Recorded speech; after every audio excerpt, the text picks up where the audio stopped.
Thus spoke Zarathustra.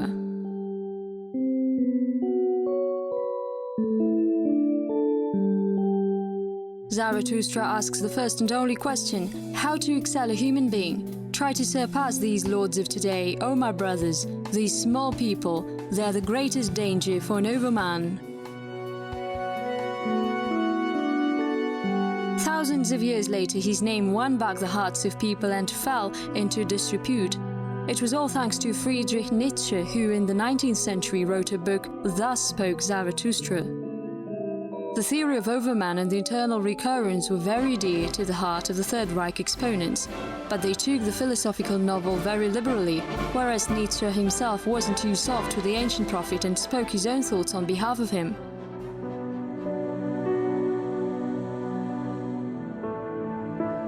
Overcome, you higher men, the petty virtues, the ants, the petty policy, and the happiness of the majority.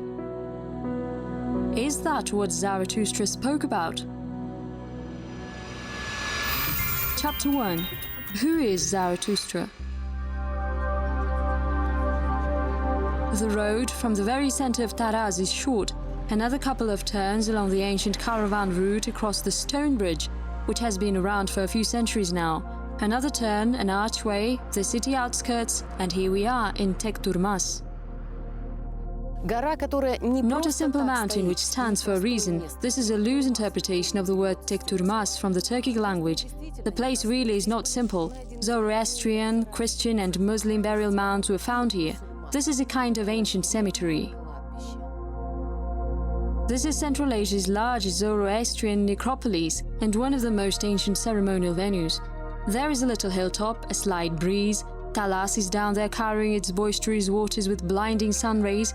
Everything is not a mere chance. Zoroastrianism is one of the most ancient philosophies on earth and a reference point for all world religions. They worshipped four elements: the earth, water, fire and air. Zoroaster, Zarathustra, Zarathushtra. The latter is considered to be the most accurate version of pronunciation. He was born approximately in 1500 to 1200 BC. The date of birth was established according to the linguistic analyses of the Avesta. Back then, religion, the code of laws and science were inseparable, and thus it wasn't a mere collection of poetic texts, but a life-guiding manual.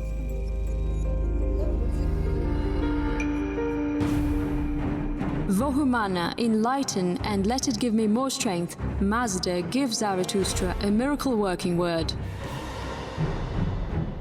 That was a time of cruel wars, bloody sacrifices, the all-embracing power of sorcerers and magicians, and the overall decay of morals. The era of confusion arrived when the good and the evil got mixed up and a prophet was sent to people to help tell the difference between the two. Almaty, the Institute of Oriental Studies. Scientists believe that the most ancient part of the Avesta, including hymns, otherwise called as gods, were written by Zarathustra. An area where Zarathustra belonged worshipped numerous gods and their cult was predominantly based on fear. The reasoning was that a sacrifice was essential, otherwise the gods will be unforgiving. The world of Aryans was a world in which people were scared of the elements. This gave rise to the emergence of numerous deities who had to be kept appeased. The legend has it that when he was born, he didn't cry like all newborns, but laughed, and Zarathustra's laughter killed 2,000 demons immediately. When he turned 30, he saw beings clad in white robes, which were the embodiments of the virtue's purpose, the selected power, the best truth, the holy godliness, health and immortality. But more importantly, it was a deity who possessed life, the creator of the universe and the lord of wisdom, Ahura Mazda. Their radiance was so bright that when Zarathustra approached, he couldn't see his own shadow. A revelation, therefore, was bestowed upon the prophet that the salvation of every person depends on their thoughts, words and deeds. Thus, a new philosophy was formed.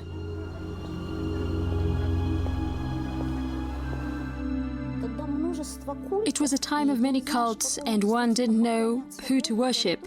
Zarathustra said straight away that Ahura Mazda can be that god, meaning God as a blessing. Thus was the ideological foundation of the religion, which was based on good thoughts, virtuous deeds, and words as the mission of religion instead of mere belief and fear. Heaven and hell, the advent of the Redeemers, the eternal life of the reunited body and spirit, and that one would be executed judged by their deeds, such were the religious tenets which were for the first time voiced by Zarathustra. Researchers concur that Judaism, Christianity, Islam and Buddhism contain a lot of elements that harken back to ancient Iranian beliefs or the theory of Zarathustra. One fact suffices that, for instance, the word denoting paradise in many languages dates back to the Iranian word paradaya, which literally means the enclosed orchard. The all-animating world power, the way of ascension to the light, the flame of home hearth, and the imminent punishment. Fire was the visible manifestation of Ahura Mazda, which is why Zoroastrians were referred to as fire worshippers. Fire is a communicator between the earthly human space and the divinity. Fire is holy. The Zoroastrian priest puts clean clothes on himself and protects even the breath. His breath must not get into contact with the sacred fire. Fire was taken care of as if it was a living being. Sacrifices were offered in the form of plants, as the burning of any flesh was deemed profane. Fire on the altar gave people strength to fight evil. The holiest fire was the one made when a stroke of lightning hits a tree. This fire was closely guarded. One of the holidays honoring fire which have been preserved in the nomadic culture is Nauriz. The religion of nature worshipping has always been relevant for the steppe.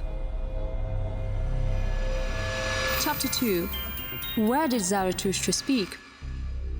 A ban on fishing is enforced from March through to May. At other times, fishing is allowed on a monthly basis. Fish has been local staple food for centuries. The Kazakhs called this river as the Gold Stream with silver banks, the Golden Stem. That truly was a treasure which gave starred sturgeon and great sturgeon.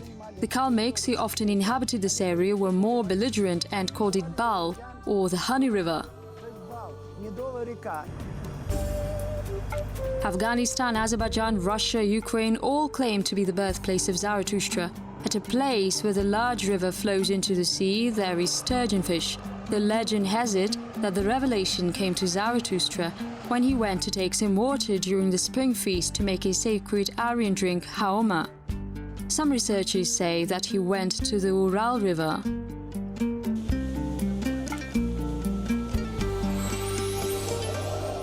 Based on the content and the language of hymns composed by Zoroaster, it has been established that in reality he had lived in Asian steppes off the east coast of the Volga River. The most popular version is that Zarathustra was born in the Caspian prairie. Perhaps these were Caspian steppes or even places that were closer to Semirechye, because the Avesta often speaks of the 7 rivers. 3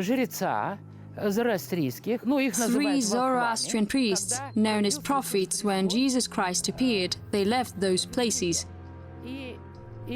According to the Vedas, Semirechye is considered to be the ancestral home of Indo-Aryan peoples. Without a doubt, as researchers say, Zarathustra and his parents had been part of the steppe civilization. They tended cattle, were shepherds and nomads. His name in the Kalk translation sounds as that whose camels are old. At a first sight this seems strange, but this is an ancient tradition of Iranian and Turkic people to give their children mascot names.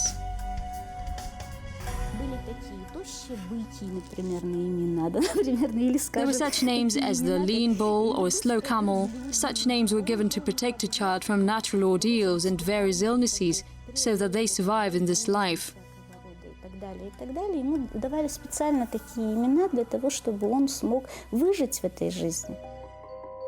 Much later, the Greeks changed his name in their own way as Zoroaster, literally the one who came down from a star. After that, Zarathustra started to be associated with astrology and was often depicted as a stargazer in white robes holding a globe, Raffaello Santi, the 15th century. And indeed, he was a famous ancient astrologist. Researchers have no doubt that such a person existed. Scientists even established that the prophet had suffered from a physical impairment. The phonetic basis of the Gathas suggests that Zarathustra apparently had a light lisp.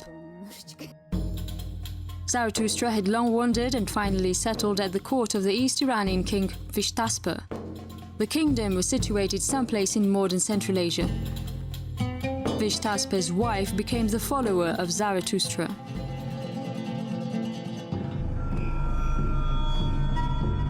If one to believe a legend, he had known about the date of his death but intentionally preferred to offer himself as a sacrifice.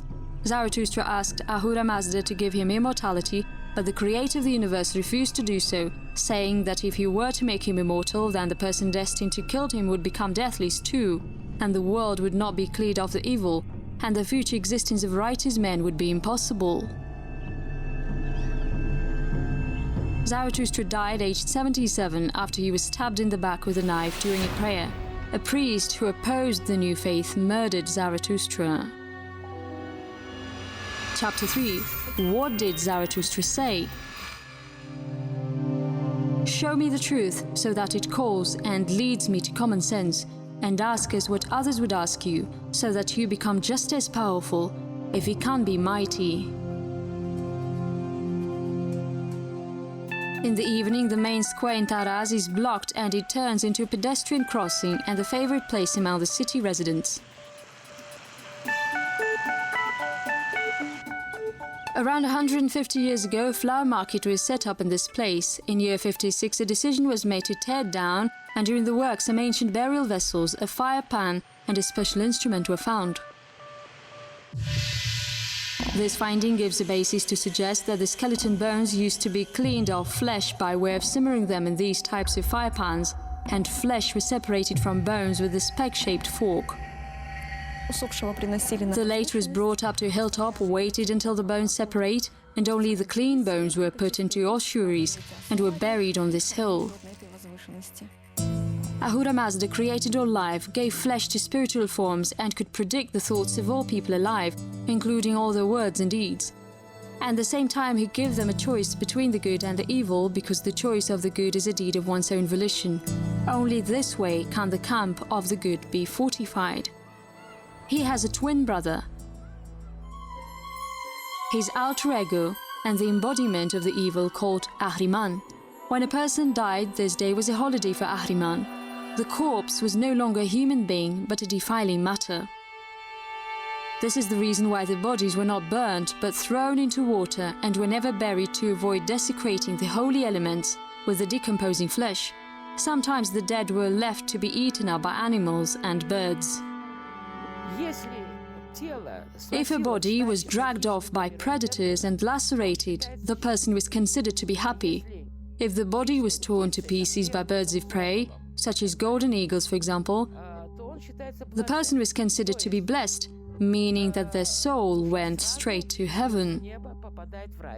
A large community of Zoroastrians, a big caste of people, kept a pack of specially trained dogs which would graze on corpses. After that, the bones would be collected and buried in ossuaries. The outer ossuaries fully reconstruct the forms of a typical yurt. Their surfaces are richly decorated with geometric and vegetative ornaments imitating nomadic felt designs. The walls were also covered with drawings to convey the paraphernalia so characteristic of yurts. The weaving of the framework kerege, uyik, and changarak. These are clayware dating back to the 7th and the 8th centuries. They were found in Tekturmas. There are a total of about 200 such ossuaries. All of them were found in Tekturmas, on the outskirts of Atshabar. Afterlife means the spirit world. To reach the top of the mountain of justice, one needs to go across a bridge. For a righteous person, this won't pose any difficulties, but for a sinner, the bridge will narrow down and his soul will fall into an abyss where long-term darkness, bad food, and groaning reign. These pits near me are the remnants of archaeological excavations. History is now literally under my feet. I just picked up a piece of ceramics, but taking things off these cult sites is not allowed. All the findings will be better off if left where they had been found. We're going to do exactly that.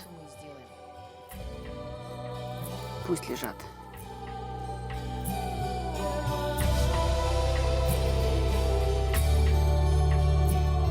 turning creation into life, without dying and withering, without decay, eternally living and eternally growing Absolute, will raise from the dead and appear live, the immortal Savior, and will incarnate the world.